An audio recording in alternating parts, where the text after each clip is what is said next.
Je ferai de la lutte contre la corruption un combat de tous les instants et de tous les jours.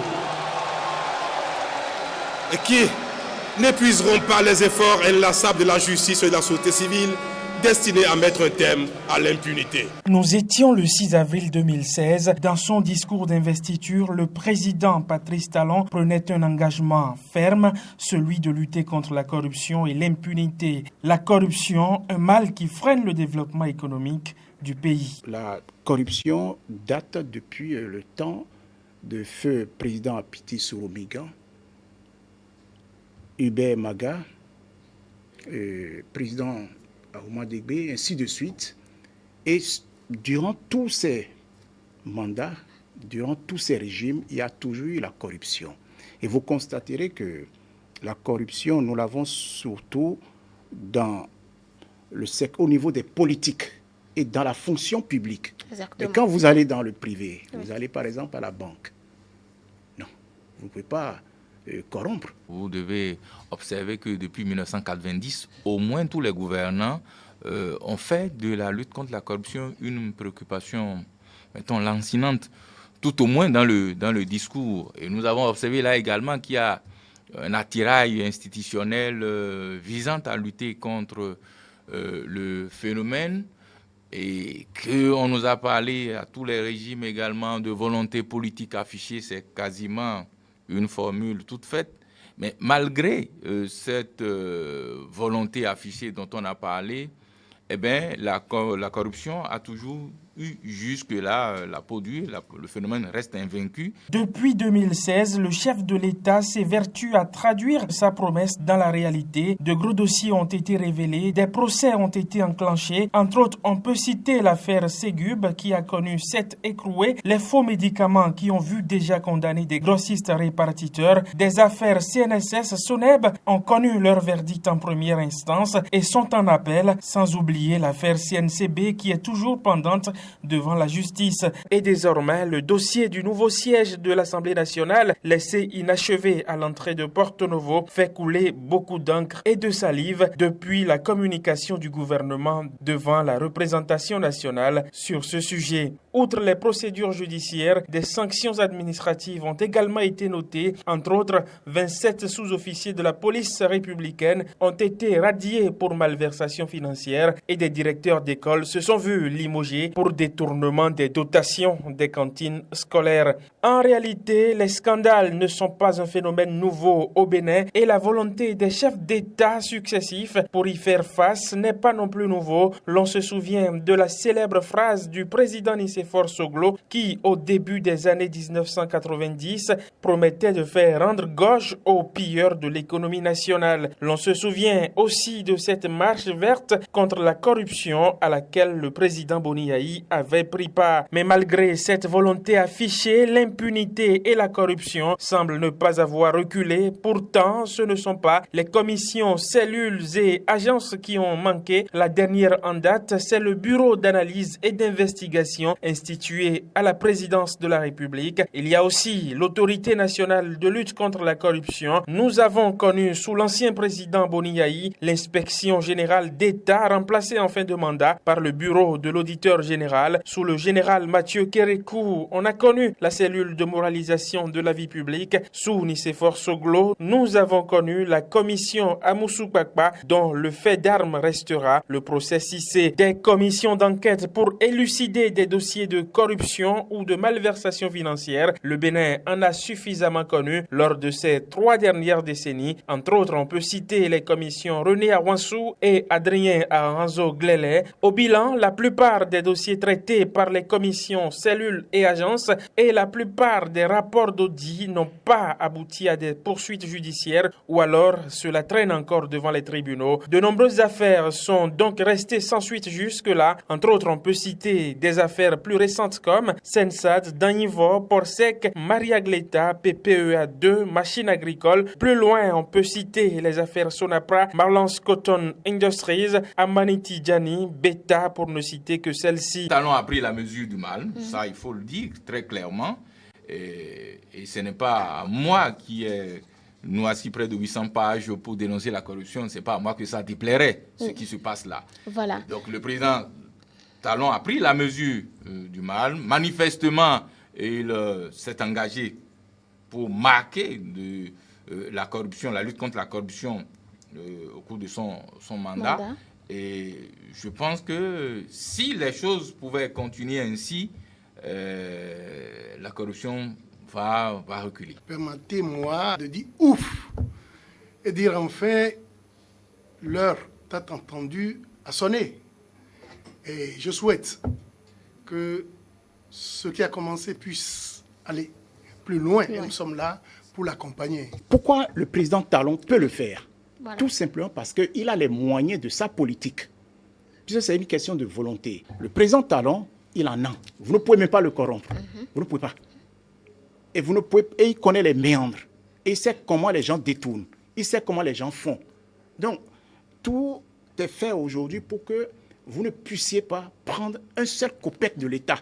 D'accord. Alors, c'est ça qui nous a manqué. Une lutte longtemps souhaitée et qui, de l'avis de plusieurs intervenants, a enfin commencé, mais une lutte qui, selon certains, se révèle néanmoins sélective. Oui, ils n'ont qu'à dire que c'est une lutte sélective, mais moi je vous dis, lutte sélective ou non, il faut que nous commencions quand même la lutte contre la corruption pratiquement quelque part. Parce que les autres vont dire, oui, les autres gouvernements aussi avaient fait la lutte contre la corruption. Mais je dis, les autres gouvernements avaient fait la lutte contre la corruption de manière théorique. Nous avons même fait la lutte. Nous avons même fait une marche verte. Ça a donné quoi? J'ai regretté d'avoir fait cette marche verte-là, qui au fond n'a fait que conforter la corruption. Mais aujourd'hui, la lutte contre la corruption, il y a eu un véritable début de lutte contre la corruption et l'impunité. Nous avons constaté, pour nous qui travaillons dans le domaine de la gouvernance et la lutte contre la corruption, que c'est l'impunité qui fait que la corruption prend de l'ampleur. Et de ce point de vue, les autres présidents, avant le président Talon, ont fait ce qu'ils ont pu. Mais la lutte contre l'impunité, à l'ère du président Talon, est beaucoup plus marquée. Que l'on veuille l'apprécier comme étant sectoriel, comme étant sectaire, comme étant dans un camp contre un autre, nous qui travaillons dans le domaine, nous estimons qu'il faut bien commencer par un bout. Si, c'est vrai, pour certains, que la lutte est sélective, mais qu'on nous donne la preuve des autres cas qui sont dans le camp du président Talon et qui, selon eux, sont dans le cas de la corruption. Et nous qui travaillons dans le domaine, nous allons porter ces éléments-là au niveau de la justice pour qu'on puisse s'en saisir. Quand on interpelle quelqu'un, au lieu de se mettre à dire acharnement, posons-nous la question de savoir si ce qu'on lui reproche est réel, d'abord. Est-ce que ce qu'on lui reproche est réel? Pourquoi c'est lui qu'on va chercher et non pas quelqu'un d'autre? Plutôt que de voir l'acteur politique derrière. Il faut commencer par quelque part et je pense que nous avons commencé. Et moi, j'ai la joie de constater que je suis de mon vivant, qu'au moins il y a un régime qui est venu et qui a eu la volonté politique de combattre la corruption et de combattre l'impunité. Nous allons prier le président de la République de continuer dans cette voie. Et s'il y avait effectivement des personnalités qui sont dans son camp et qui sont concernées par cette lutte, qu'on n'hésite pas à les amener devant la justice pour qu'il n'y ait pas deux poids, deux mesures. Monsieur le Président de la République, nous savons que vous n'avez jamais eu l'idée de faire de l'injustice. De ce point de vue, s'il y a des gens parmi vous qui sont autour de vous, qui sont mêlés à des situations, mettez-les également à la disposition de la justice pour que la justice fasse son travail. Le président Talon n'a pas le choix. Il n'a pas le choix. Il est obligé de continuer. Si entre-temps, il a balayé chez les autres, comme certains le disent, et qu'il n'a pas balayé chez lui, mais il ne fera pas 50 ans au pouvoir, non? Donc, l'épée de Damoclès va planer sur la tête de ceux-là qui aujourd'hui, que des gens disent qu'il est en train de protéger, l'épée de Damoclès viendra planer aussi sur leur tête en son temps. Je vous ai dit que je ne fais pas de la sélection. Mais les crimes économiques sont désormais imprescriptibles, notamment en ce qui concerne le bien public.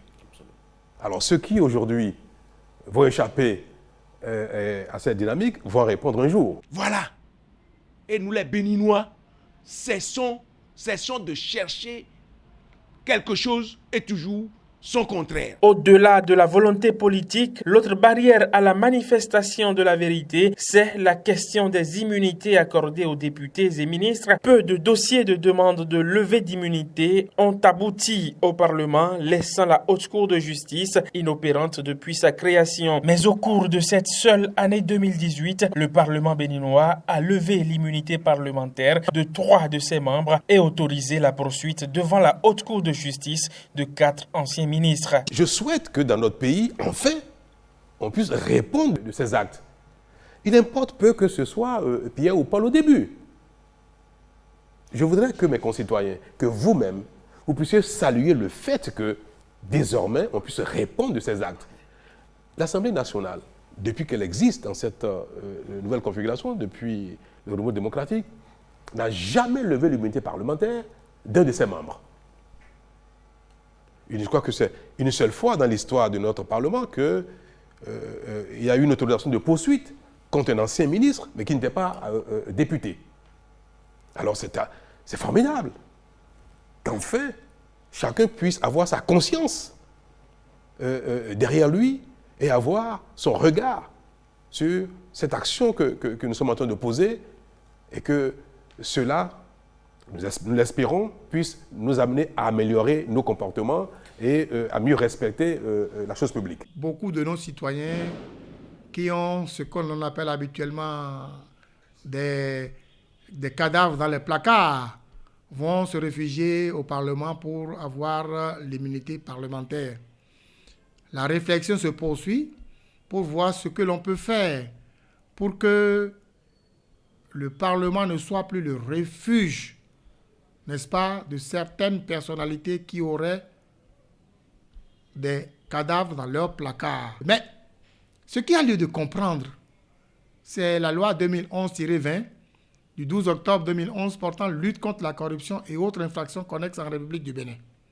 Cette loi dispose expressément que tout ce qui a comme délit économique, à savoir quelque chose de corruption, de promesse, je dis bien promesse seulement, dont le montant est inférieur ou égal à 10 millions, quand on vous prend, le délai de prescription est de 20 ans. Mais comme il s'agit des dossiers qui dépassent 10 millions, ça devient un crime économique. Et la loi prévoit que le crime économique est imprescriptible, c'est-à-dire jusqu'à la veille de leur mort, on peut les poursuivre.